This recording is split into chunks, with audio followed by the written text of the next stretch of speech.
Bueno, el título del mensaje de esta mañana es El culto a Dios.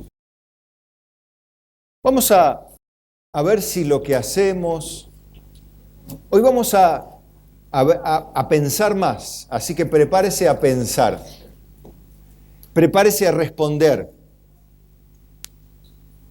prepárese a ser escudriñado en lo más profundo de su ser, en sus intenciones.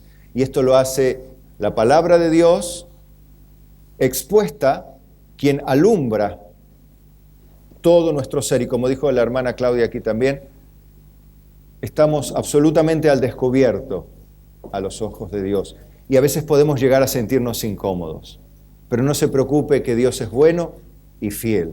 Quiere hacer de ti y de mí una persona verdaderamente cristiana, un verdadero hijo o hija de Dios. Por lo tanto, rindámonos ante su majestad y ante su verdad. Seamos humildes, seamos sabios y pongamos a Dios y su palabra por sobre todas las cosas como Él la puso. ¿Sí? Vamos a leer en el capítulo 4 de Génesis. Vaya buscándolo.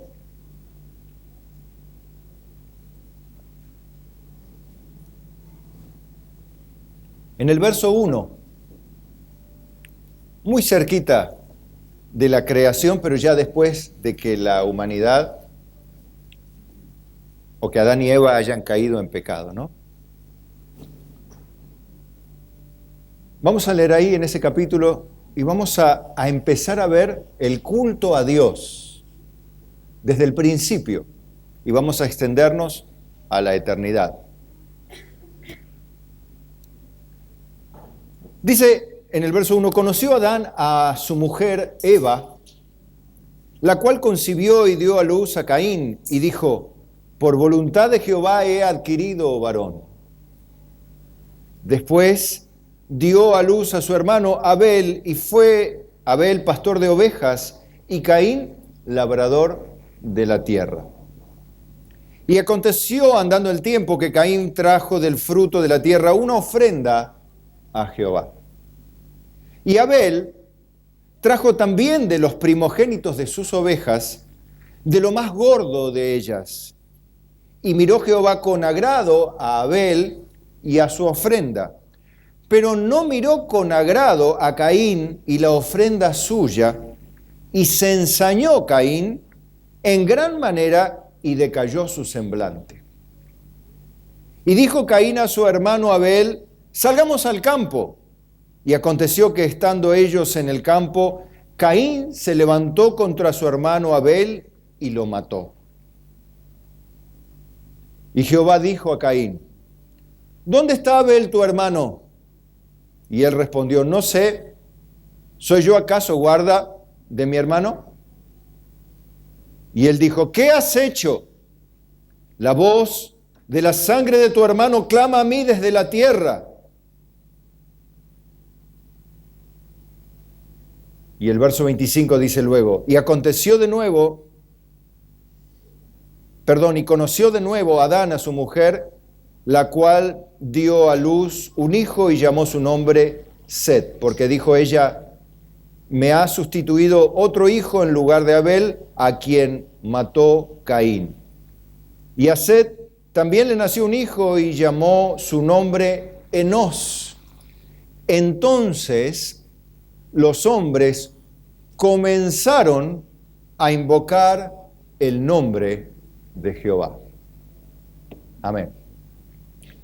Hasta ahí quiero que empiece viendo estas primeras escenas.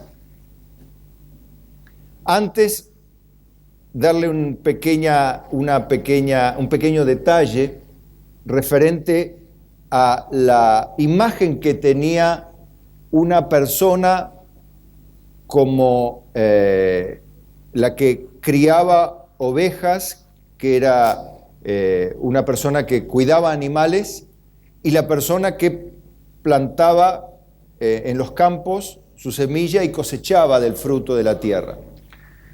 Desde la perspectiva hebrea, y ya desde tiempos inmemoriales como estos, tenía una reputación mucho más elevada y era mucho mejor visto el hombre que cultivaba la tierra, el agricultor, que el hombre que criaba ganado. No tenía una mirada tan respetuosa de la sociedad como la tenía el que cultivaba la tierra.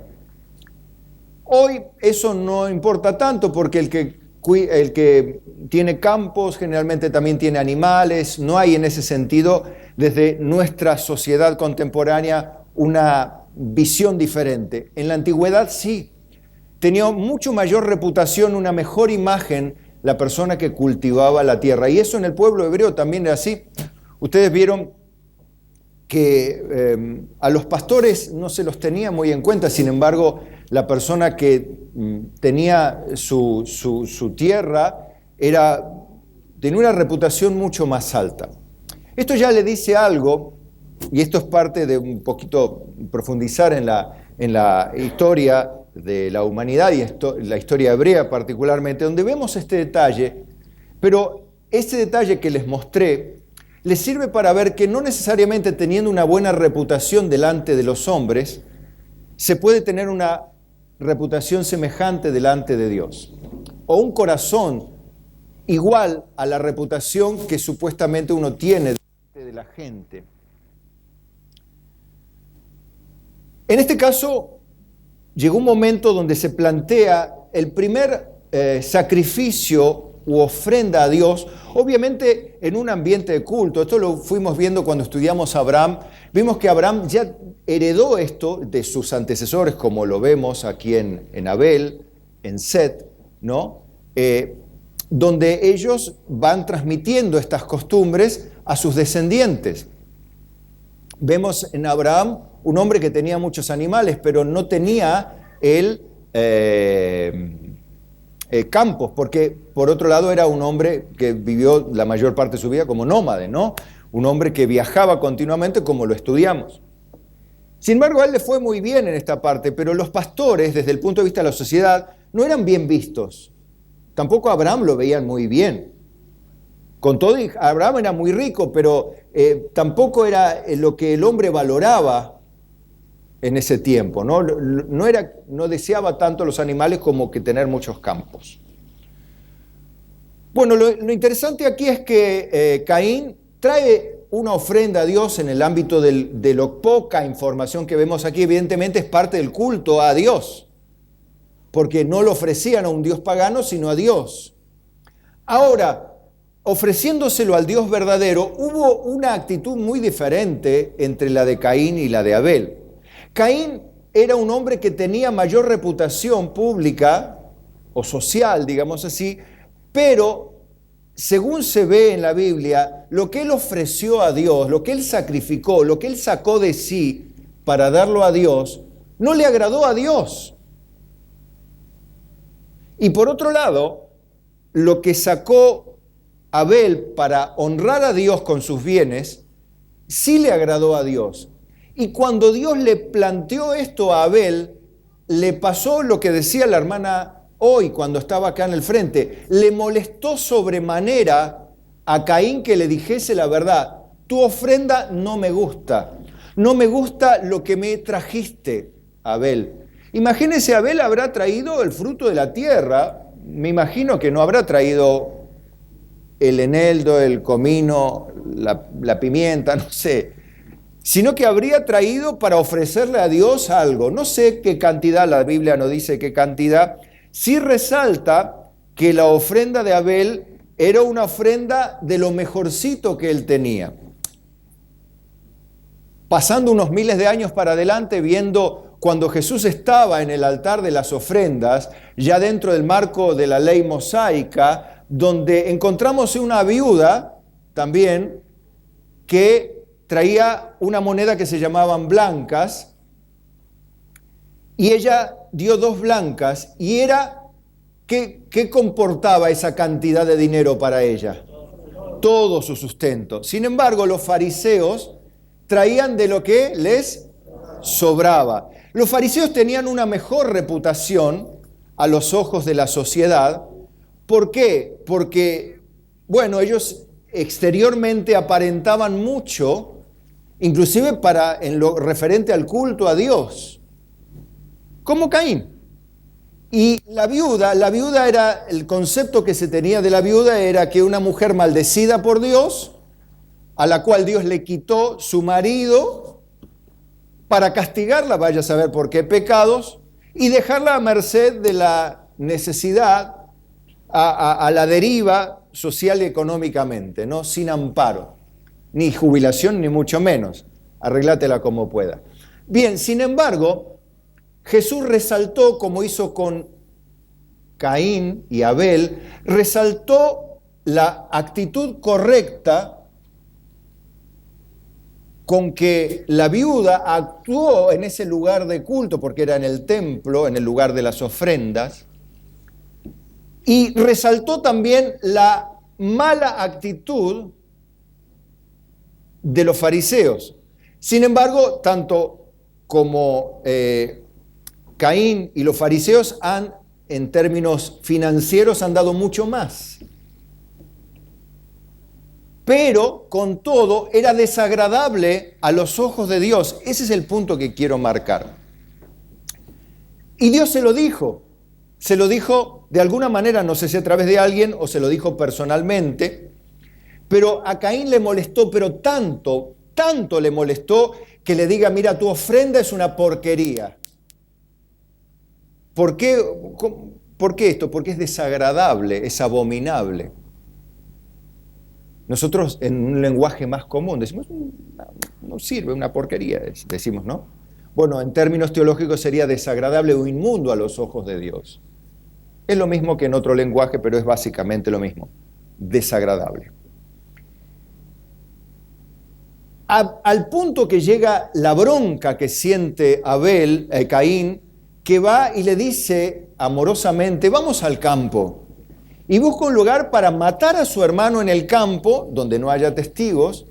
El problema es que el principal testigo y el juez estaban ahí.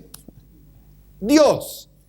Y ese era el problema, que en el lugar de las ofrendas donde estaba la viuda y los fariseos, estaba Dios. Y pregunto yo, en este lugar, ahora, en el presente siglo XXI, ¿estará Dios? No sé. Vamos a verlo, porque quiero analizar unas cositas, porque dice en Apocalipsis, aquí estoy a la puerta y llamo. Si alguno abre, entraré a él y cenaré con él y él conmigo. Quiere decir que no siempre está Jesús presente. Pero la Biblia habla de que donde dos o más se reúnen en su nombre, ahí estoy yo en medio de ellos, hablando de la disciplina eclesial, ¿no? Habla de la iglesia y el cuerpo están unidas. Bueno, hay un concepto ahí. Hoy vamos a hablar más que nada de conceptos, ¿sí? Quiero traer estas cosas y no hablar en términos financieros, sino en términos de culto, ¿sí? Quiero que lo mire por ese lado, porque algunos dicen, ¿qué va a hablar de las ofrendas? No necesariamente, la Biblia habla de eso. Pero yo quiero hablar del culto a Dios. ¿Cómo comienza? ¿Qué vemos más del culto a Dios aquí? Entre Caín y Abel, ¿vemos algo más? No hay nada más. O sea, la Biblia no enseña nada más. Otro concepto importante, ustedes saben que la revelación de Dios es progresiva o en escalón, digamos. De repente nada y de repente toda la revelación de Dios. ¿Cómo es la revelación de Dios? Es progresiva. Usted no nace sabiendo, aprende en la medida que avanza, tanto a nivel intelectual como a nivel espiritual. Usted va creciendo en la fe, en el conocimiento. Bueno, la revelación a través de los tiempos en la Biblia es progresiva también. En este tiempo ustedes saben que se da se denomina protoevangelio. ¿Qué es el protoevangelio? Es la antítesis, la anticipación del evangelio que va a ser predicado. Cuando Adán y Eva pecan, ya Dios le da una promesa, que la simiente de la mujer le aplastaría la cabeza a la serpiente y la serpiente le heriría en el calcañar. ¿A quién se estaba refiriendo? A Jesucristo. Ahora, ¿Eva y Adán sabían que se refería a Jesucristo? Evidentemente no, porque no había revelación todavía. En este caso tampoco hay revelación, pero evidentemente hay algo que hacían, que ya sabían, que era sacrificar a Dios algo, en este caso, del fruto de la tierra y del fruto del ganado, que cada uno según su profesión o su trabajo traía para Dios, ¿no? Un sacrificio. Bueno, las respuestas un poco de Caín hablan del corazón de Caín, ¿no? Que a Dios no tuvo reparo en decirle que, no sé, como si Dios no supiera dónde está Abel. Pero parece que la actitud fue muy soberbia la de Caín. Y esto obviamente habla de que Caín, como dice en el Nuevo Testamento, Caín era del malo. O sea, no era una persona nacida de nuevo. Era una persona caída con su humanidad pecaminosa que era imposible que de alguna manera pueda agradar a Dios. Nadie que no nace de nuevo puede agradar a Dios. Aún debemos tener en cuenta, vamos a ver si naciendo de nuevo podemos agradar siempre a Dios. La Biblia dice que por medio de Jesucristo le somos agradables. Ahora la pregunta que le hago a usted, si por medio de Jesucristo le somos agradables, ¿podemos hacer cuanta cosa querramos en esta vida cristiana y ser lo desagradables que querramos? Total, la justicia de Cristo se nos imputa gratuitamente. ¿Podemos?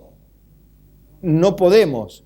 O sea, poder podemos, pero no debemos. Dice la Biblia que debemos vivir en santidad y ser como Él es, ¿sí? Perfeccionar la santidad en el temor de Dios. Practicar la justicia, debemos. ¿Sí? ¿Eso no nos hace salvos? ¿La justicia que practicamos? ¿Somos salvos por obras? No, por gracia. Ahora, ¿el hecho de que seamos salvos por gracia nos libera de vivir como querramos?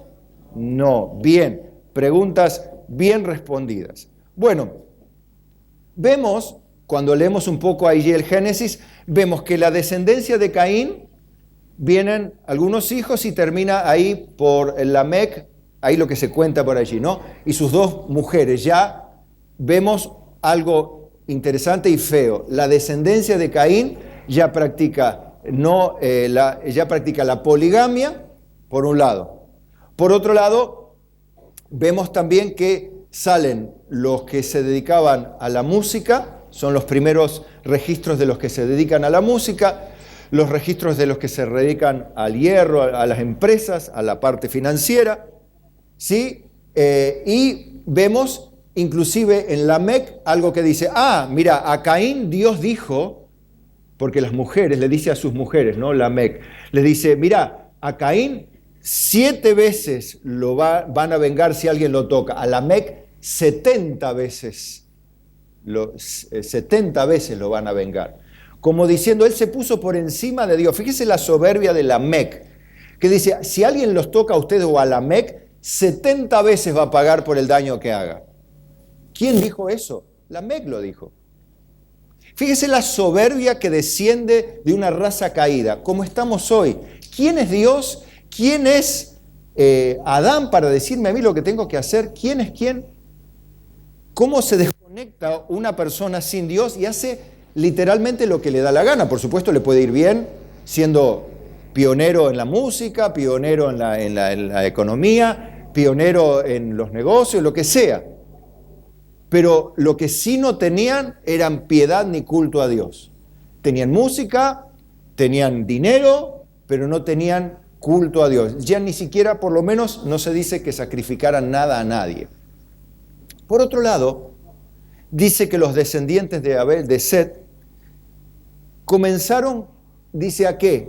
A invocar el nombre de Jehová. Evidentemente hay una rama de la humanidad que sigue practicando el culto a Dios. De ahí ustedes ven la costumbre entonces de Abraham, que donde él iba, ¿qué hacía en donde iba? Hacía culto a Dios. Él lo primero que hacía un altar, ¿y qué sacrificaba en el altar? Bueno, un holocausto, pero ¿para quién? Para Dios. Un holocausto para Dios. Bueno, y eso lo hacía habitualmente él donde iba, invocaba el nombre del Señor. Esto ya lo había heredado de sus antecesores, esto de invocar a Dios. Ahora, yo quiero que vea estos puntos. Con el tiempo viene Abraham, se le hace unas promesas, es lo que se denomina el pacto abrámico. Ustedes saben, ¿no? Donde se le da la promesa de la tierra prometida, valga la redundancia. Allí en esa tierra iban a prosperar, cosa que todavía no está cumplida al 100%, porque la tierra de Palestina no está todavía en manos del pueblo de Israel, pero va a estar cuando Cristo venga, obviamente. Bueno, la promesa está todavía ahí. Eso por un lado. Pero por otro lado, vemos que luego a Abraham se le anticipa y se profetiza respecto del pueblo de Israel, que iba a ser llevado cautivo en Egipto, que iba a estar 430 años y después volvería con gran riqueza otra vez a la tierra. ¿Ustedes recuerdan eso? Bueno, en ese volver con gran riqueza aparece ¿quién? Moisés. Bien. A Moisés, a quien se le otorga la ley. La ley. ¿Qué es la ley? ¿Qué es la ley en una palabra? ¿Qué es la ley? La voluntad revelada de Dios para los hombres. Y esto comporta muchas cosas. La ley, que es primeramente un convenio hecho con Israel. Y después, ese convenio, esa ley, esa simple ley que aparece allí, tiene tres divisiones fundamentales, ¿no? Los mandamientos, los juicios y las ordenanzas. Ahora, yo quiero plantearle esto porque esa es la revelación más precisa de Dios, que antes no estaba. No estaba regulado, no estaba escrito, no estaba clasificado el pecado como ahora lo vemos clasificado en la ley. Pero claro, también hay los denominados juicios de Dios, que es para la vida social, organizan la vida social de la iglesia, regula la convivencia social, me hace acordar a las normas de convivencia que hay hoy, a las ordenanzas municipales, el Código Civil y bueno, otros sistemas de leyes que todos tenemos que respetar. Bueno, Dios ya había comenzado a dar estas leyes también a Israel, ¿no? Y por otro lado, las ordenanzas, donde se regula la vida religiosa, donde se da una serie de regulaciones para los sacerdotes, los levitas, para los que tenían que hacer una cosa, otra, para el tabernáculo, se le da las medidas, se le da toda una serie de detalles muy importantes y se la resume en lo que se denominan 613 mandamientos, ¿no? En términos matemáticos. Bien, ahora, el cristiano está bajo el viejo pacto mosaico o bajo el nuevo pacto. Nuevo pacto en la sangre de Jesucristo. Bien. El pacto mosaico es un pacto condicional. Si uno hace esas obras, vivirá por ellas. ¿Sí? Ahora, el cristiano ya no está bajo esa ley, porque ahora yo no vivo eternamente por cumplir la ley, sino que es un regalo de Dios. Ahora, es incondicional, sí es cierto, y de pura gracia, eso no hay ninguna duda. Yo soy salvo por la gracia de Dios. Gracias a Dios, porque nadie viene a mí si no le fuere dado el Padre. La Biblia dice claramente que si Dios no nos hace nacer para una esperanza viva y nueva, no podemos nacer por nuestra propia voluntad. No podemos ser renacidos por puro efecto de la voluntad humana, porque nadie quiere venir a Dios ni tampoco puede.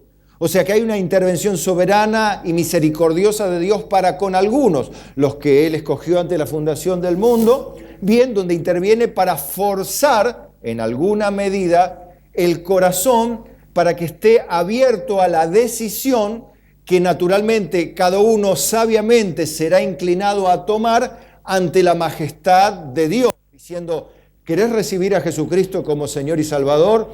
¿Querés arrepentirte de todos tus pecados y dejar que Cristo sea tu Señor? ¿Ustedes qué dijeron? Amén. Bien, ustedes quisieron. ¿Dios los obligó a decidir o ustedes decidieron? Ustedes decidieron.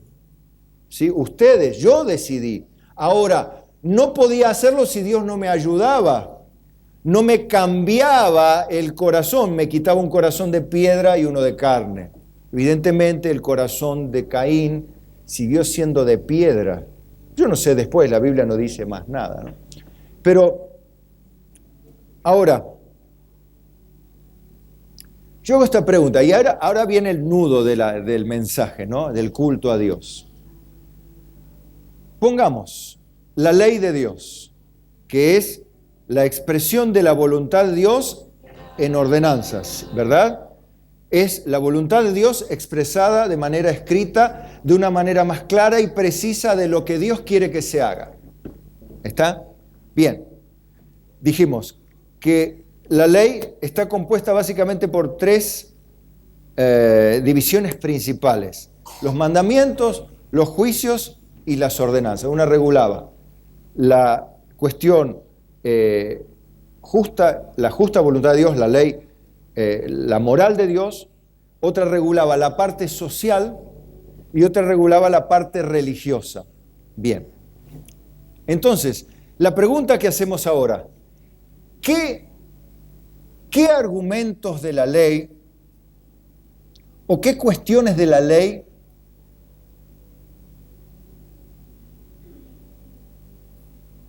están discontinuadas a partir de la pertenencia de cada uno de nosotros al nuevo pacto?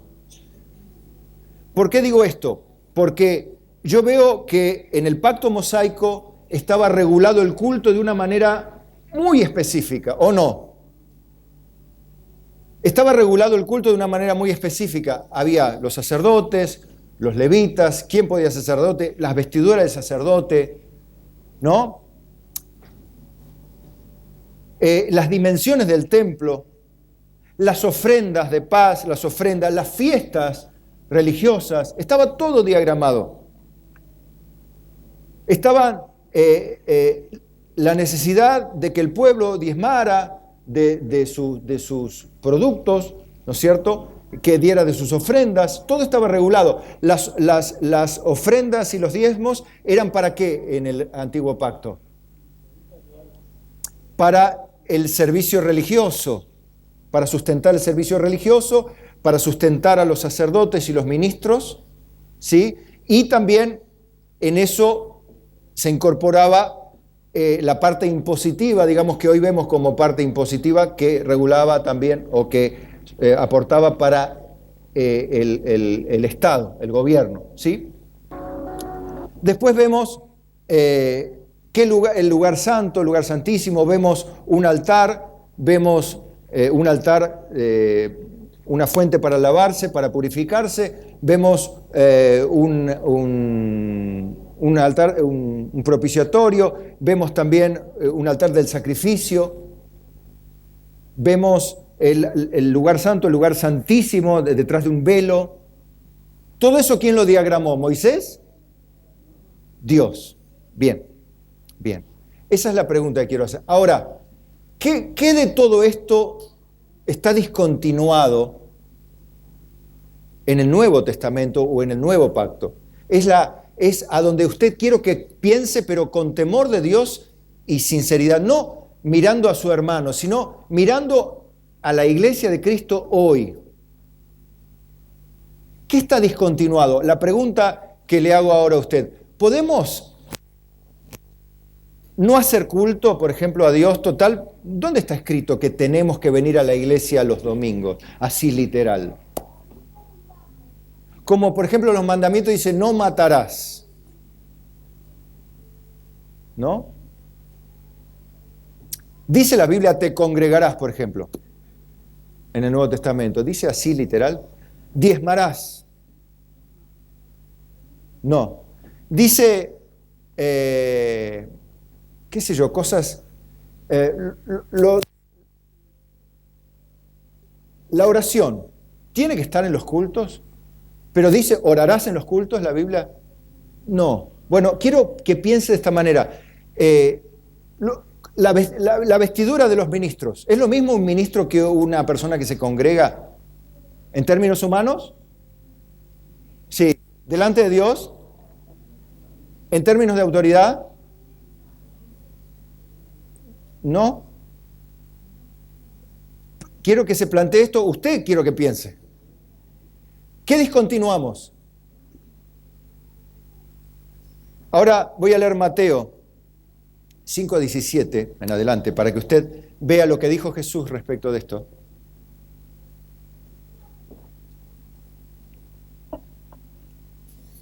Porque yo quiero enfocarme en el culto a Dios.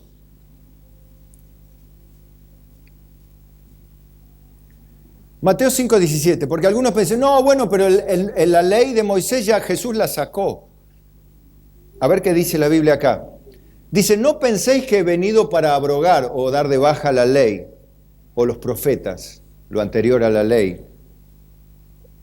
No he venido para abrogar, o sea, para discontinuar, sino para cumplir. Primer concepto que quiero que guarde en su mente. Porque de cierto os digo que hasta que pasen el cielo y la tierra, ni una jota ni una tilde pasará de la ley hasta que todo se haya cumplido. De manera que cualquiera que quebrante uno de estos mandamientos muy pequeños y así enseñe a los hombres, muy pequeño será llamado en el reino de los cielos. Mas cualquiera que los haga y los enseñe, este será llamado grande en el reino de los cielos. Porque os digo que si vuestra justicia no fuere mayor que la de los escribas y fariseos, no entraréis en el reino de los cielos. Ahora, me remito a lo que Jesús dijo, no lo que usted y yo pensamos, sino lo que Jesús dijo. ¿Jesús vino a dar de baja la ley? No, vino a cumplir la ley y enseñar a cumplirla. Ahora, ¿qué están cumplidas en Jesús? ¿Qué leyes están cumplidas en Jesús? Eso es lo que quiero que piense. Bueno, las que tienen que ver con los sacrificios, las purificaciones, ¿sí? La que tiene que ver con los elementos de la vestidura, las dimensiones del templo, ¿correcto? ¿Sí o no? ¿Por qué? Digo, hoy necesitamos juntarnos, todos podemos entender, digo, antes la gente se congregaba en el templo para oír la palabra de Dios. ¿Por qué hoy hacemos lo mismo? Si Jesús dio de baja esto, podemos tener en cuenta cómo no estar aquí hoy, ¿sí? ¿Estamos en libertad o no? Pregunto. ¿Estamos en libertad de hacer lo que querramos? En ese sentido, decir, bueno, yo yo me quedo en mi casa leyendo la Biblia, por ejemplo, total, la Biblia que leen en la iglesia es la misma que leo en casa. Yo puedo venir, por ejemplo, acá con ojotas, pero ¿por qué no? Si la Biblia no dice, no te pondrás ojotas en el culto. Yo quiero que piense esta mañana. No le hago preguntas para que piense, no para que condene a nadie. ¿Y las oraciones? Mi casa será llamada casa de oración para todos los pueblos. Decía, ¿qué hacemos con las oraciones? Bueno, yo no oro porque ya oran ahí desde el frente, ya está. ¿Qué hacemos? ¿Oramos o no oramos? ¿Está bien que oremos? ¿Por qué hay iglesias que no oran? Que ora, por ejemplo, un ministro, nomás hace una oración y ya está y la gente se queda. Y no para condenarlo, no, sino para que diga, ¿qué damos de baja? ¿Y los diezmos damos de baja, por ejemplo? ¿Por qué no? Si la Biblia no dice diezmarás. Pero en total, qué sé yo, que trabajen algunos hermanos y que sustenten la obra. Si yo no dice la Biblia diezmarás. ¿Para qué eran los diezmos y las ofrendas en el Antiguo Testamento? Para el sustento de la obra de Dios, ¿sí? Sustento de los ministros de Dios. Y también para la parte civil, para el gobierno civil. Ahora, ¿y hoy? ¿Quién regula lo civil? El Estado. ¿Y dónde saca la inspiración para las leyes el Estado?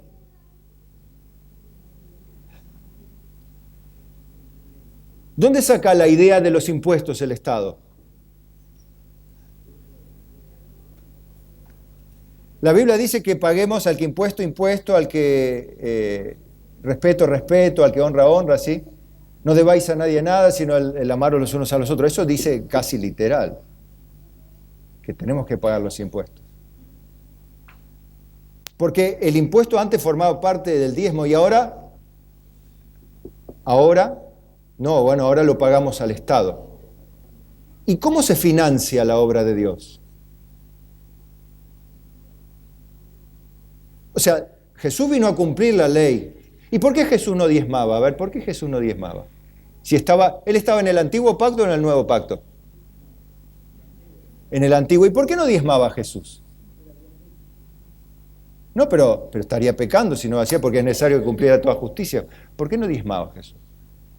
Primero, que la Biblia no dice que no diezmaba en el antiguo pacto. Segundo, que cuando Él se hace público, Él no trabajaba, Él vivía de lo que le daban para su trabajo público, ¿sí? Entonces, no estaba Él trabajando, Él estaba trabajando para el reino. ¿Y Él impuestos pagó al Estado? Sí, pagó impuestos al Estado. Y le digo, ¿con todo yo debería pagar impuestos? Decían. No, yo no debería porque soy el rey.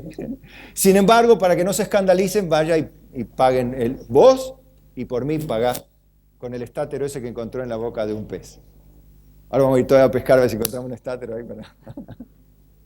Bueno, quiero que piensen esto, mis amados hermanos. ¿Qué damos de baja? ¿Qué discontinuamos?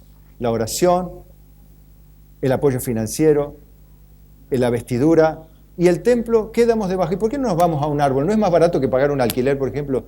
¿Por qué no nos vamos a la Plaza de los Maldonados, por ejemplo? Como hablábamos, ¿y por qué no nos reunimos ahí? ¿Por qué pagamos alquiler? A ver, esto, ¿para qué lo hacemos así? ¿Por qué ponemos un púlpito alto acá? Pero no, pare, que eso es de la ley. Sí, en la ley Dios dice que había un lugar para la palabra de Dios, que estaba en el templo. Ahí enseñaban la palabra en el templo. Ahí traían las ofrendas al templo. Ahí se hacían, mi casa será llamada casa de oración para todos los pueblos. Allí se ofrecían los sacrificios, las oraciones. ¿Recuerdan que ahí estaban desde los malos sacerdotes como Elí hasta buenos ministros, como encontramos algunos como Zacarías, que tenía sus defectos también, pero le tocó en turno a él ministrar en ese tiempo cuando hacen la profecía de Jesús. Bueno, digo, ¿qué serán los mandamientos muy pequeños que podemos llegar a quebrantar sin estar perdidos en el infierno? Porque si quebrantamos los pequeños mandamientos, seremos llamados pequeños en el reino de los cielos. Y si encima los enseñamos a quebrantarlos, más pequeños todavía. Pero el que los practique y los enseñe, ¿cómo será llamado? Grande en el reino de los cielos. A ver, yo quiero hablar en términos conceptuales, no en términos literales, ¿no? Pero quiero cada una de las cosas que se hacían en el Antiguo Testamento. Ya empezamos como Caín y Abel, que sacrificaban cosas a Dios. Dios instruye en el Antiguo Pacto cosas que ya se regula, ¿no? Se regula muy específicamente todo lo que había que sacrificar, las ofrendas que había que traer al templo, los diezmos de esto, de las cosechas y ta, ¿no? Sí, y los sacerdotes cómo se deberían de vestir y todo eso, bien, se regula bien. Bueno, viene el nuevo pacto, Jesús cumple lo ceremonial, lo que tenía que ver con Jesús reemplaza los animalitos, las ofrendas de paz y todo lo que tiene que ver con la purificación, ¿verdad? Todo lo que tiene que ver con la purificación, el pecado que estaba en el medio, Jesús lo soluciona, lo que antes continuamente hacían los sacerdotes en el templo. Pero lo único que hacían los sacerdotes o la gente en el templo era ocuparse del tema de sus pecados, o también había un lugar donde se le cantaba a Dios. ¿Qué hacemos con las canciones? ¿Y qué hacemos con las danzas y los panderos? ¿Qué hacemos? Pero dígame usted qué hacemos, ¿dónde dice no danzarás? Yo quiero que piense por el amor de Cristo. Pero traiga, no es la perspectiva que usted tiene, sino, a ver, encuentre en la Biblia algo que sustente su perspectiva para suspender algo como para habilitarlo. No, bueno, yo esto no lo hago porque, ¿por qué? ¿Por qué no lo haces? Demostrá por qué no lo haces. ¿Es digno Dios que suspendas? Porque esto tiene que ver con vos y Dios. ¿Es digno Dios que suspendas lo que Él estableció? ¿Y es digno Dios que hagas lo que Él dio de baja? O sea, yo podría acá poner un altar del sacrificio y sacrificar un carnero a Dios para cubrir nuestros pecados. ¿Estaría bien eso? No, ¿por qué no estaría bien? Porque sería tener en poco la sangre de Cristo. Yo no puedo hacer lo que Dios claramente dio de baja. Ahora, está lo otro, los pequeños mandamientos. ¿Qué hacemos con eso? A ver, ¿quién es el que le da la forma al culto? Cantamos, oramos, leemos la Biblia, enseñamos. ¿Cuánto de oración, cuánto de palabra, cuánto de sacrificio? ¿O no hay que hacer sacrificio? Ahora, todo esto se lo pongo para que usted vea si el culto que usted le está dando a Dios lo honra a Dios. Porque yo veo que usted dijo, ¿no? Porque lo entiende así, que la revelación de Dios es progresiva. O sea, la revelación de su voluntad para los seres humanos en la tierra, para darle culto a Dios, vamos a agregar, está revelada progresivamente. O Dios no reveló nada, fue revelando, dio la revelación en la ley y después nosotros dimos de baja todo y cada uno hace lo que quiere. Vuelva otra vez al principio donde Caín y Abel lo único que traían, lo que ponían lo tenían a la mano y bueno, uno se le ofreció un cordero, el otro un poco de, y uno lo hizo de mala onda y otro con buena onda. Entonces nosotros hacemos lo mismo que Caín y Abel, total ya Dios lo de baja todo, o la revelación persiste. La revelación de la voluntad de Dios para todas las áreas de la vida, ¿no? Pero estamos hablando del culto a Dios, digo, porque nosotros sabemos, hoy, a ver, la ley, no matarás, ¿está dentro de la ley de Moisés? Sí. ¿Y qué pasó ahora? Pero Cristo ya cumplió la ley, entonces la damos de baja. ¿Por qué no podemos, por qué no podemos matar? Porque Dios dijo que no. Y sigue diciendo que no. Ahora, la pregunta es, ¿a qué sigue diciendo que sí Dios y a qué sigue diciendo que no? Y no podemos argumentar simplemente, bueno, pero no está escrito literal en el Nuevo Testamento. Y el hecho de que no esté escrito en el Nuevo Testamento, ¿significa que Dios lo dio de baja necesariamente? Qué preguntitas, ¿no? Oye, se vino preguntón, pastor. Bueno, quiero que usted piense. Porque le conviene a usted, me conviene a mí que lo que hagamos cada mañana y cada día y en el culto a Dios, a ver si le es agradable a Dios o al final estamos haciendo una porquería como la de Caín. ¿Usted le gustaría saber, mira, de tus cultos no me hables, pues estoy hasta acá de tus cultos y de tus ofrendas y de tus cositas, mira, estoy hasta acá. ¿No se lo dijo Israel? Le dijo, hastiado estoy de tus sacrificios, de tus carneros, de la sangre de machos cabríos, estoy hasta acá me tienen con eso. ¿Qué está mal la ley esa de los machos cabríos y los corderos? ¿Estaba mal? ¿Qué estaba mal de Israel? El corazón. Ah, ahí está. Con mis labios me honran, pero su corazón está lejos de mí. ¿Esto invalidaba la ley? No. Y hoy, ¿no dice lo mismo Dios si nuestro corazón está lejos de Él? Pero bueno, nuestro corazón está lejos, no se nota porque como hoy no hay ley, podemos hacer lo que sintamos, lo que querramos, entonces no se nota tanto. ¿No hay ley hoy? ¿O sí hay ley? ¿Dios la dio de baja la ley?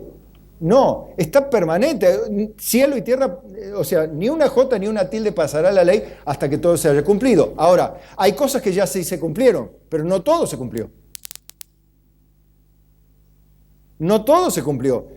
Lo que es referente al pecado, a cubrir el pecado, a justificar al impío, eso ya la purificación de nuestras almas, eso ya se hizo. La regeneración, la obra del Espíritu Santo, eso ya se hizo. Pero hay cosas que todavía no se terminaron. Ahora, pregunto, ¿y el templo de Ezequiel, que se revela en los últimos libros de Ezequiel, qué hacemos con ese templo? ¿Lo damos de baja también? Total, no se sabe nada. ¿Qué hacemos en ese? ¿Para qué es ese templo? Y cuando estemos en el cielo, ¿habrá templo? ¿No le daremos más culto a Dios porque no se lo merece? ¿Se dio de baja el culto ya? La Biblia dice que ahí estaremos en la mismísima presencia de Dios y estaremos frente a Él. Ahora, cuando reine Cristo en la tierra, ¿habrá templo? ¿Y qué se va a hacer en el templo? ¿Para qué es el templo? Les hago todas estas preguntas para sacudir su croquetita y ayudarle a no ser tan liso y ya no decir, bueno, ya estamos en Cristo, ya la ley pasó, ya no tengo que cumplir nada, yo vengo lo que siento, hago lo que siento, total, no está nada regulado. No, ya yo puedo, si quiero, oro, si no quiero, no oro, si quiero, diezmo, si no quiero, no diezmo, si quiero congregarme, congrego, si quiero venir temprano, vengo, y si no quiero venir temprano, no vengo. Total, no hay ley para esto. No está regulado. ¿Por qué tenemos que venir todos a este lugar? ¿Por qué cada uno no va a su casa? ¿Y para qué pagar el pasaje, el remis, que es recontra caro? ¿Por qué tengo que venir acá? ¿Por qué tengo que pagar un alquiler que cuesta un montón? ¿Por qué tenemos que venir acá? ¿Por qué no vamos qué sé yo, a una pileta cubierta, que estamos calentitos ahí todos adentro con él? ¿No? Porque generalmente en invierno las piletas cubiertas, ¿cómo están adentro? Y bueno, ¿por qué no hacemos culto en una pileta cubierta?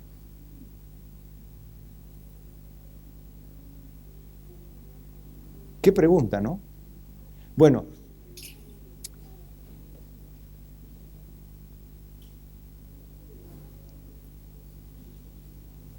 lo que usted debe entender para solucionar todo este entrevero es fundamentalmente esto. ¿Qué se cumplió en Cristo y qué no se cumplió? Porque nada está dado de baja en tanto y cuanto sirva para el fin con que se creó. Pero si la Biblia enseña, aunque no de manera literal, no debemos asumir que si no lo enseña de manera literal. Por ejemplo, la Biblia dice, no fumarás. O dice, no fumarás. No te drogarás. ¿Dice eso? Entonces me puedo drogar. ¿O no? ¿O puedo fumar? Poder puedo, siempre, ¿no? Yo le planteo estas cosas, que no necesariamente lo literal. Que no esté no significa que no deba hacerse, o que algo que no esté no debe evitarse. Otra vez insisto, ¿y la ropa? ¿Qué ropa debo traer? Bueno, la Biblia habla que debemos ser con decoro. Bueno, ¿qué le sugiere el decoro? Modestia. ¿Qué le sugiere la modestia? Bueno, ahí tiene unos elementos. Juan 4:20. Se plantea la pregunta, a ver, si vamos a la iglesia o no vamos al templo. Y esto se lo planteó nada más y nada menos que la mujer samaritana al mismo Dios en la cara. Le dijo, nuestros padres adoraron en este monte y vosotros decís que en Jerusalén es el lugar donde se debe adorar. Y nosotros que decimos, no, en Jerusalén no, en Jesús es vida. ¿Por qué?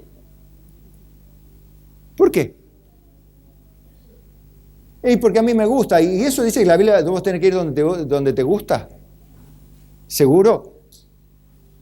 ¿Por qué convalidamos lo que nos gusta y invalidamos lo que no nos gusta si la Biblia no dice al respecto que depende que se convalide y se invalide según nuestra perspectiva? La Biblia no nos habilita a convalidar o invalidar según lo que nos parece. Deberíamos ser más responsables en profundamente llevar, ¿estoy dando culto a Dios como Dios le agrada? Porque ya le dije, en los mensajes del Apocalipsis las iglesias de Cristo eran un desastre. ¿Y quién le habla a las iglesias de Cristo? ¿Un ángel o Cristo mismo? Cristo mismo le dice a la iglesia,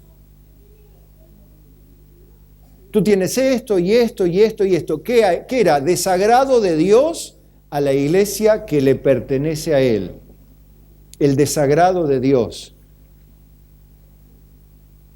Dice Jesús, mujer, créeme, que la hora viene cuando ni en este monte ni en Jerusalén adoraréis al Padre. Vosotros adoráis lo que no sabéis, nosotros adoramos lo que sabemos, porque la salvación viene de los judíos. Mas la hora viene, y ahora es, cuando los verdaderos adoradores adorarán al Padre en espíritu y en verdad, porque también el Padre tales adoradores busca que le adoren. Dios es espíritu, y los que le adoran en espíritu y en verdad es necesario que le adoren. Bien, ahí está, pastor. Yo tengo la libertad de adorar a Dios. No es la libertad, sino el deber de adorar a Dios en espíritu y en verdad. Ahora, el hecho de que yo no lo tenga que hacer en Jerusalén, ¿significa que lo puedo hacer donde me da la gana?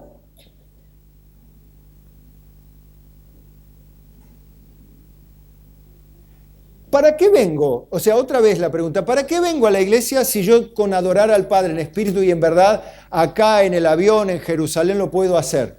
¿Por qué tengo que yo meterme una carga de tener que pagar para venir a la iglesia, para aguantar toda la mañana sin desayunar? ¿Por qué tengo que hacer eso? ¿Por qué ayunamos? ¿Por qué? Si ya Cristo nos salvó.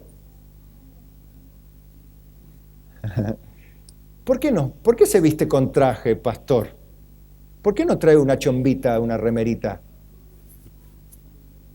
O se pone la vestidura del sacerdote con el umim y tumim acá, para tirar las suertes al pueblo y averiguar la voluntad de Jehová con el urim y tumim. Me pongo las vestiduras sacerdotales, me pongo el cinto. ¿Por qué? Preguntas. Bueno, lo voy a dejar con un montón de preguntas para hacer. Me trae la carpeta gorda así de respuestas, con fundamento bíblico, no con pareceres particulares y personales. Para que usted se analice y le diga, ¿le estoy dando la gloria debida a su nombre? ¿Es mi culto racional el culto que Dios se merece y el que Él demanda de mí? Porque, bueno, yo le doy lo mejor de mí. Ahora, ¿lo mejor de vos es lo que Dios demanda de vos? Bueno, a ver. Y ahí entran las conjeturas. Entonces, ahí es donde tenés que sacarte el yo, el vos de adentro y decir, a ver, ¿qué Dios dice de esto que yo hago? ¿Está bien? ¿Está bien que yo tome esta determinación unilateral y encima les enseñe a otros a tomar la misma conducta que yo? ¿Está bien? Tengo que tener cuidado porque si lo que hago quebranta uno de los mandamientos pequeños, no me va a bajar un gradito, me va a poner a la cola abajo de todo el reino de los cielos. No es que yo hago una macanita y digo una soncerita y contamino a otros con esa soncerita que para mí no es quebranto, pero la Biblia dice que quebranta la ley y la voluntad es precisa y expresa de Dios. Entonces Dios me pone a la cola y pongo a la cola también a otros.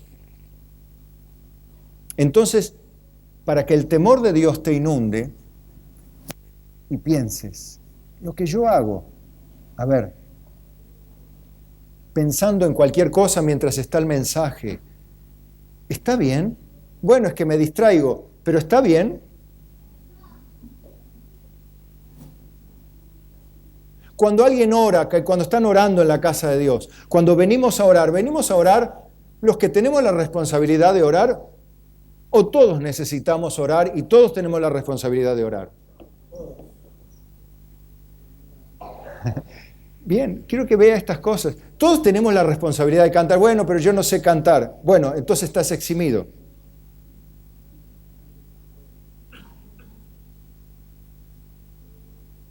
Bueno, a ver, yo no tengo ropa. Bueno, tráete la malla entonces. Con unas hojotitas y tranquilito, te traes una frazadita para que no tenga frío en invierno y ya está. O te pondrías, o Dios merece que te pongas lo mejorcito que tenés. No digo para hacer pinta ni para hacer una pasarela por acá, ¿no? Pero Dios, ¿qué merece de nosotros? ¿Lo mejor? ¿Pero solo del corazón? ¿Y qué es todo? Que el espíritu, todo el espíritu. El tiempo, las emociones,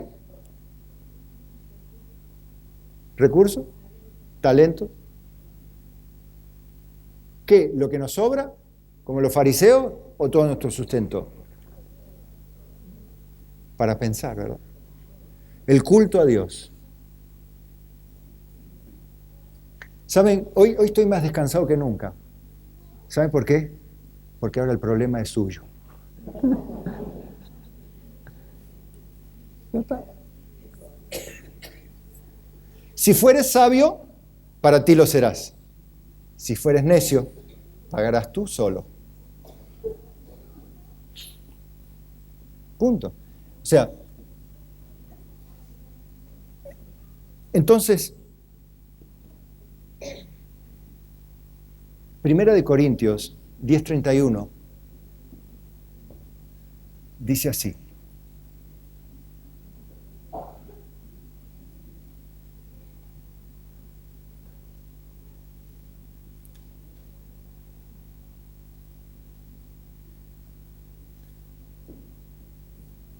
Ese título lo puse ahí para que lo analice usted después, ¿no? O sea, todo lo que no es explícito referente al culto en el nuevo pacto, lo puedo tomar como quiera o por deducción e inferencia debo tomarlo, ¿no?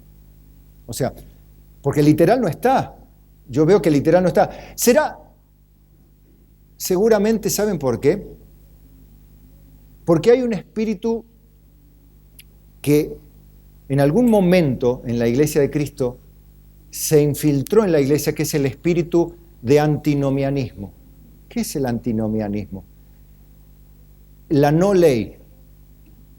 No sé cómo se infiltró en la iglesia, como que la iglesia de Cristo no está sujeta a regulaciones para el culto. Y empezaríamos con la Santa Cena del Señor. ¿Es un mandamiento o una opción? ¿Y con qué deberíamos tomarla? ¿Con Coca-Cola o con vino? Ejemplo. ¿Y el bautismo?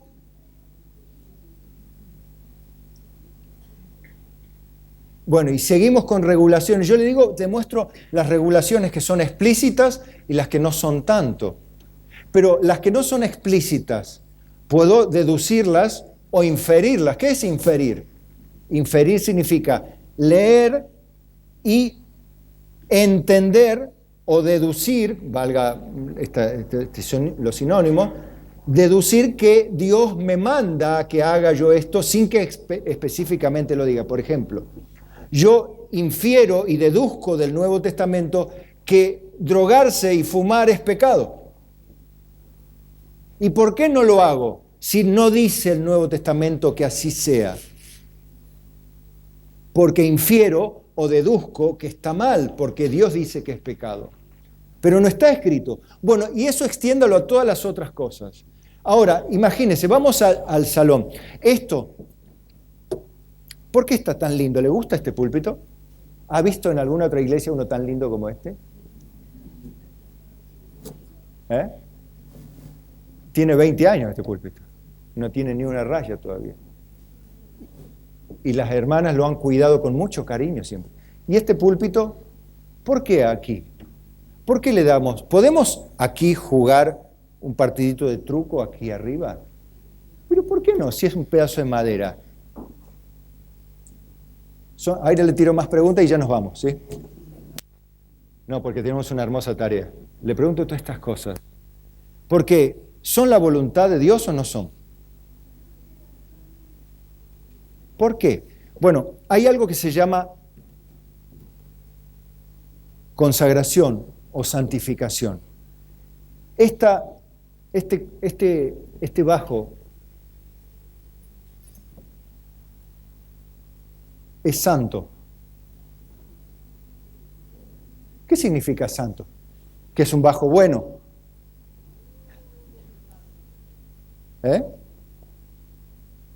Que está consagrado, separado para Dios. Este bajo no lo vamos a usar para los redondos de ricota.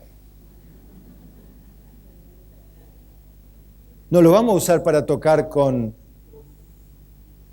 los rockeros del momento, sino ¿para qué es este bajo? Para alabar a Dios. Nosotros lo hemos consagrado a Dios. Este lugar lo hemos consagrado para Dios. Los instrumentos los hemos consagrado para Dios. Los músicos están consagrados para Dios. Pero como no hay una no ley, yo pienso, bueno, esto es madera, esto es vidrio. ¿Y qué pasaba si nosotros en el templo de Dios tocábamos cualquier cosa y la destruíamos? ¿A Dios le agradaba eso? Y acá lo podemos usar para cualquier cosa, le agradará a Dios, pero no, ya pasó la ley. ¿Por qué lo respetamos? ¿O por qué deberíamos respetarlo? ¿Será que Dios manda que se lo honre de manera especial a Él? ¿Será que Dios quiere que este púlpito sea usado para su palabra y no para hablar tonterías, para hablar, qué sé yo? Cosas que no están mal, qué sé yo, hablar de cocina, hablar de manualidades. ¿Está mal las manualidades, la cocina? No, más cerca al mediodía está linda la idea. ¿Pero es para eso? No, es para la palabra de Dios. Está consagrado para Dios. ¿Y las sillas esas son santas? ¿El templo es santo? ¿O se lo puede usar para correr carrera de patín? O sea, yo, pero es una pista de patín. Todas estas preguntas hablan de si lo que hacemos para Dios, conforme a la revelación que tenemos, es agradable a Dios. No sea que nos pase como Caín, hermanos. Que encima Dios hoy nos habló esta mañana y ponemos la cara larga, ¿cómo puede ser? ¿Y si era la voluntad de Dios lo que te estaban hablando? Porque la voluntad de Dios era que Caín mate a su hermano. Sin embargo, no le cayó para nada bien. Ni siquiera el tema del culto a Dios. Dios lo corrigió con el tema de su culto y no le gustó. Entonces, ¿será que a vos te pasa lo mismo si Dios hoy te está hablando por su... No, Carlos. ¿Y Carlos qué es? Es un hermano en Cristo, ¿sí? ¿Está bien o no está bien? Sí, es hermano en Cristo. ¿Y ahora qué hacemos con los ministros? Aarón, Moisés, ¿qué eran? Bueno, eran Aarón y Moisés. ¿Y los pastores qué son? Pastor. Pero, la Biblia dice que los que trabajan en predicar y enseñar, ¿cómo deben ser tenidos? En doble honra y estima a causa. ¿Eso quiere decir que lo idolatremos al pastor? No. Pero usted cuando viene un pastor, ¿cómo lo trata? ¿Con respeto? Y bueno, es un pastor, o sea, no trabaja. ¿Cómo que no trabaja si es pastor? ¿Cómo trata a un pastor usted? Bueno, pero lo que pasa es que tiene sus cositas. Vos no.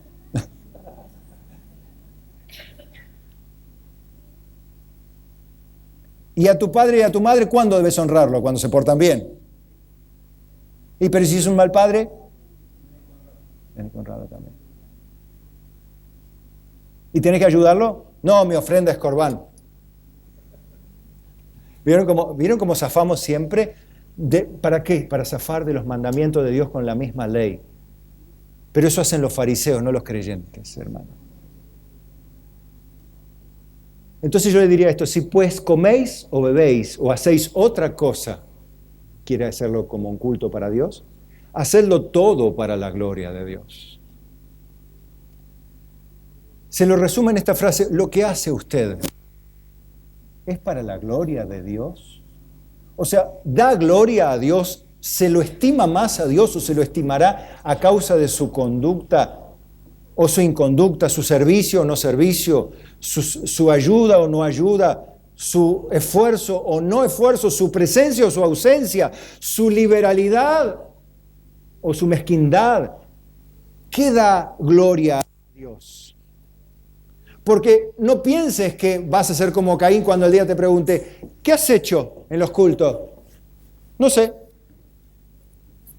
¿Qué soy yo acaso, pastor de la iglesia? Carlos es el pastor. Pregúntale a él. ¿Le vas a responder a Dios así? ¿O vas a empezar? No, lo que pasa es que yo vi muchos videos de internet donde se enseñaba así. Lo que pasa es que yo me criaron de otra manera. ¿Cómo le vas a decir a Dios? Pregunto, ¿Dios está aquí? ¿Eh? ¿Y esa es tu postura para estar ante el Dios del cielo? ¿Ese es tu corazón para estar delante del Dios del cielo? Bueno, pero Dios no habita en templos hechos por manos de hombre. Y bueno, correcto. ¿Y en el templo de Salomón moraba Dios ahí? Ahí no entra Dios. En el templo de Salomón no entra. Yo que sepa, no entra mi Dios. Pero su presencia estaba ahí, hasta que se retiró. Ezequiel la vio triste. Ahora, ¿y acá está Dios? ¿Es el mismo Dios que agarró a Caín en el culto? ¿Es el mismo Dios que vio a Abraham en su culto? ¿Es el mismo Dios que vio a Moisés en su culto y al pueblo de Israel en su culto? ¿Es el mismo Dios que vio a los fariseos en su culto? ¿Es el mismo Dios que está aquí hoy? ¿Y cómo pensamos nosotros que podemos simplemente ponerle las reglas a Dios nosotros? A mí cuando empecé a pensar esto me aterroricé, hermano. No al punto de sentir condenación porque por gracia sois salvos, y esto no de vosotros, por medio de la fe, pues es don de Dios. Pero que el Señor me diga, Carlos, sos desagradable a mis ojos. Tu ofrenda es un asco.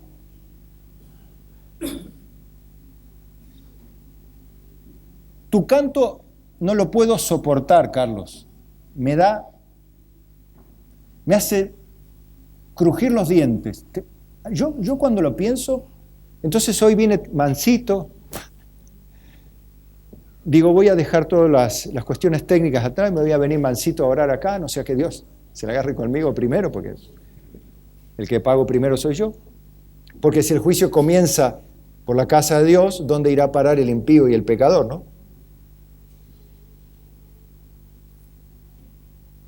Entonces vine mansito a orar, tranquilo.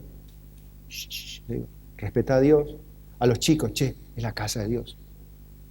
Y pero eso hacen en la Iglesia Católica. ¿No será porque tiene el concepto todavía que no murió como nosotros?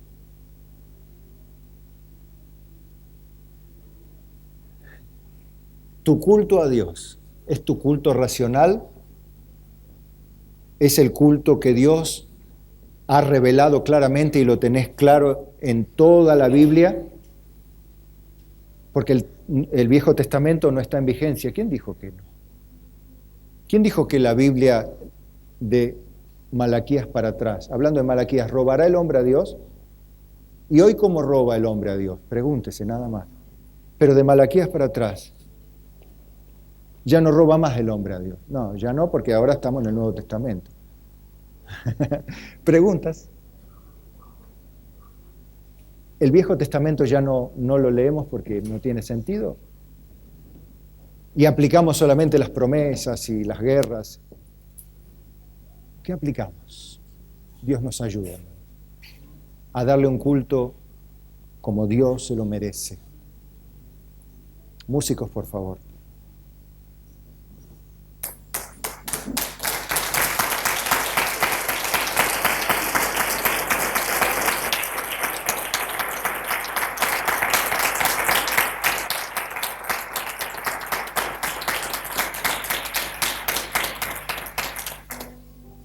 Creo que las palabras ya sobran, porque los hemos inundado de preguntas, pero preguntas que tienen respuesta. Como dice un viejo dicho, la respuesta está en la Biblia. La respuesta a tus inquietudes están en la Biblia, porque toda palabra de Dios es limpia. Los mandamientos de Jehová son rectos, que alegran el corazón. Entonces la persona cuando siente que Dios le ha corregido sus pasos y le ha hecho temer su nombre, digo, gracias, Padre, porque no soy como otros temerarios impíos que piensan que pueden jugar con el nombre de Dios y jugar a la religión y manosear cuanto quieran su nombre, manosear las oraciones, manipular sus milagros, manipular sus bienes, manipular su casa y manosear todo lo que tienen. Mientras vos hoy te haces chiquito delante de tu Dios y le decís: Señor, ten piedad de mí, sé propicio a mí, pecador, y concédeme en tu misericordia darte un culto agradable, algo que a ti te agrade, Señor. No pienses en vos, pensá en el Dios que servís, si es que lo servís, si es que sos salvo, porque si no sos salvo, esto no lo podés oír, esto te va a rechinar los oídos, lo vas a odiar, vas a decir: el pastor habló todo esto. No entendiste. ¿Por qué no entendiste? Porque tus oídos todavía están cerrados. Pero tengo una buena noticia. Él es el que puede darte oídos para oír y ojos para ver, y temor para temerle, y lo más lindo, amor para amarle, y darle a Él lo que Él busca: adoración en espíritu y en verdad. Porque tales adoradores busca, porque es necesario que le adoren de esa manera, en espíritu y en verdad. Diciendo: aún los mandamientos más pequeños de tu ley yo quiero cumplir, Señor. Lo que hoy todavía esté vigente, quiero yo hacerlo, Padre. Quiero hacerlo, porque los impíos no quieren hacer tu voluntad. Los santos de Dios sí, quieren serle agradables. Pablo lo decía: estando ausentes o estando presentes, con todo procuramos serle agradables. Eso significa que incluía el hecho de, en Cristo somos todos agradables, pero en el diario vivir y en el contexto de la iglesia, a veces nuestra vida es desagradable. Entonces, hoy arrepintámonos, volvámonos a Dios y digamos: Señor, este culto, este canto, estas lágrimas, este corazón compungido, esta vergüenza que siento, esta frustración de ver mi vida arrastrada por ideologías, por dice qué, me aparté, me fui apartando, me fui enfriando de tu perfecta y agradable voluntad.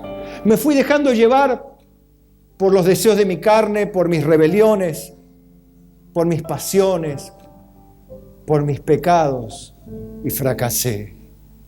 Pero, Señor, hoy el temor inundó mi ser por hacer tu perfecta voluntad. Concédeme en tu misericordia la fuerza para hacer lo que te agrada. No quiero ser un desagradable más. Quiero ser alguien que sea el gozo de tu corazón. Y que un día pueda decir: Señor, este es mi hijo, esta es mi hija también, el que en mi corazón tiene contentamiento. Que un día delante de los ángeles Dios no se avergüence de ti, ni de mí, sino que le pueda presentar a los ángeles: esta es mi iglesia amada, en quien mi alma se deleita. Ese Dios que puede darte su Espíritu Santo. Padre, perdónanos, porque a veces hemos sido demasiado laxos o a veces demasiado legalistas, y nada de eso te agrada, Señor. Ni la laxitud, ni la mediocridad, ni la violencia de la ley te agradan, sino que a ti te agrada en el cumplimiento amoroso de cada uno de tus mandamientos. Señor, tú eres nuestro amado Dios. ¿Cómo te daríamos de nuestras obras siendo merecedores del castigo y de la muerte, habiendo sido salvados del pecado y de la condenación solo por gracia, porque no lo merecimos, ni lo merecemos, ni lo mereceremos? ¿Cómo no tener un espíritu de gratitud constante y servirte con temor y reverencia? Que nuestros cultos de a quien más vuelvan a ser, si no lo eran, agradables para ti. Que nuestro corazón no sea como el de Caín, que era del maligno, por lo cual mató a su hermano. Que nuestro corazón sea como el de Abel, que ofreció un sacrificio más excelente. Y hasta el día de hoy, su muerte es ejemplo de la fe en el Dios eterno. Padre, recibe nuestro sacrificio de alabanza. Recibe las dulces notas musicales que tus hijos tocan para ayudarnos a cantarte como tú te lo mereces. Ponte en pie, iglesia. Gracias, Padre. Gracias, Señor.